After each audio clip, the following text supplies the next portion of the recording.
St. John chapter 9 verses 1 to 41. This chapter is based on the interactions among Jesus, the physically blind man, and the Pharisees. Jesus comes upon this man born physically blind and heals him of his blindness.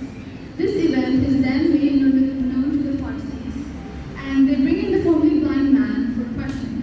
The Pharisees insist that such a thing could not be of God because it was done upon the Sabbath. Meanwhile, the others could not deny the obvious evidences and truth before them. The Pharisees question this man, his parents, and then the man again. They demand that he give glory to the God, since they knew that the man who did this was a sinner. The Pharisees are the disciples of Moses. They know that God spoke to Moses, but they do not know where this man, as in Jesus, came from. The formerly blind man stands boldly in faith, refuting the Pharisees' argument. If he was really a sinner, God would not hear him, and yet until that time there were no such examples of anyone's eyes ever being opened as his eyes were. He quite rightly concludes that if Jesus was not of God, he could do nothing. The Pharisees are offended at his man's boldness and declaring him that he was altogether born in sins. So they cast him out of the synagogue and therefore banning him from the Jewish community. So Jesus then finds this man and asks him if he believes in the Son of God.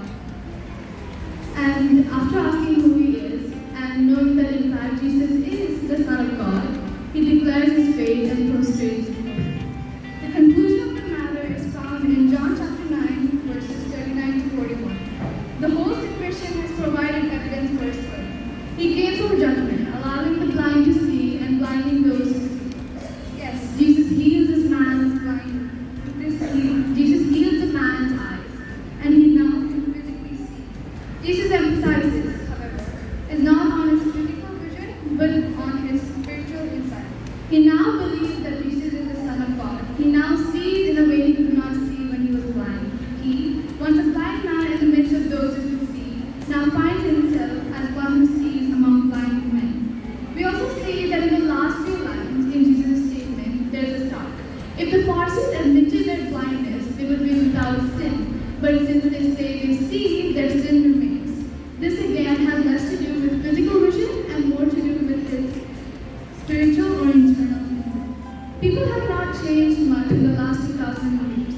Plenty of blind men have great insight. Meanwhile, people who physically see are weak or blind in insight. Therefore, we must